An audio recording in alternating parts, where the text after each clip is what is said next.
हाल ही में अमेरिकी राजनीति में एक बड़ा बदलाव देखने को मिला। डोनाल्ड ट्रंप कमला हैरिस को हराकर 47वें राष्ट्रपति के रूप में पद संभालेंगे। डोनाल्ड ट्रंप पहले भी 2016 से 2020 तक राष्ट्रपति रह चुके हैं। अमेरिका के राष्ट्रपति बनने का मतलब है कि उनकी नीतियों का प्रभाव वैश्विक स्तर पर महसूस होगा और इसमें भारत भी शामिल रहेगा। अब बात करते हैं अमेरिकी राष्ट्रपति चुनावों की। ये चुनाव हर 4 साल में होते हैं। जनता सीधे राष्ट्रपति नहीं चुनती, बल्कि एक इलेक्टोरल कॉलेज का चयन करती है। इस कॉलेज में कुल 538 प्रतिनिधि होते हैं और इनमें से किसी भी उम्मीदवार को जीतने के लिए 270 इलेक्टोरल वोट्स की जरूरत होती है। मतलब जनता द्वारा चुने गए प्रतिनिधि ही असल में राष्ट्रपति का नाम फाइनल करते हैं। अमेरिका में राष्ट्रपति का कार्यकाल 4 साल का होता है और कोई भी व्यक्ति अधिकतम 2 बार राष्ट्रपति बन सकता है। डोनाल्ड ट्रंप, जो पहले ही एक कार्यकाल पूरा कर चुके हैं, अब दूसरे कार्यकाल के लिए वापस आए हैं। इसके विपरीत भारत में राष्ट्रपति का कार्यकाल 5 साल का होता है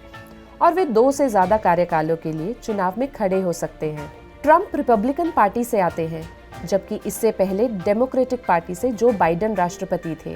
ट्रंप अपने स्पष्ट विचारों और विवादास्पद बयानों के लिए खासे चर्चित रहते हैं। उनकी वापसी से रिपब्लिकन पार्टी को और मजबूती मिली है और इसका असर अमेरिका की आंतरिक और बाहरी नीति पर साफ दिखाई दे सकता है। अमेरिका में कुल 50 राज्य हैं और इन्हीं राज्यों के हाउस ऑफ रिप्रेजेंटेटिव से 435 और सीनेट से 100 सदस्य मिलाकर एक संयुक्त प्रतिनिधि सभा बनती है। ये सभी राज्यों का प्रतिनिधित्व करते हैं और इनका चुनाव भी अमेरिका के हर राज्य में होता है। इन राज्यों की राजनीतिक शक्ति के अनुसार ही इलेक्टोरल वोट्स का बंटवारा होता है। अब यहाँ आता है सबसे अहम सवाल, अमेरिका और भारत में राष्ट्रपति चुनाव कैसे अलग है।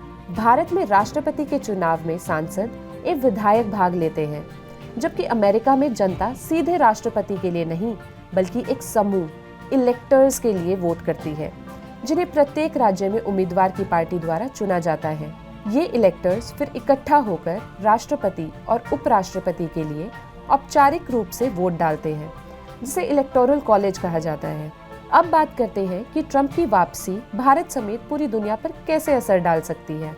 ट्रंप के वापस आने से अमेरिका की विदेश नीति में बड़े बदलाव देखने को मिल सकते हैं। उनका अमेरिका फर्स्ट एजेंडा, जिसमें उन्होंने अमेरिकी हितों को प्रमुखता दी है, का असर भारत के साथ इकोनॉमिक और स्ट्रैटेजिक रिलेशंस पर भी हो सकता है। डोनाल्ड ट्रंप का एक बार फिर से अमेरिका का राष्ट्रपति बनना सिर्फ अमेरिका की ही नहीं, बल्कि पूरी दुनिया की राजनीति को प्रभावित करेगा।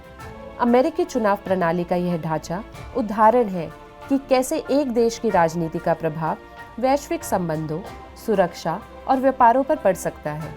धन्यवाद।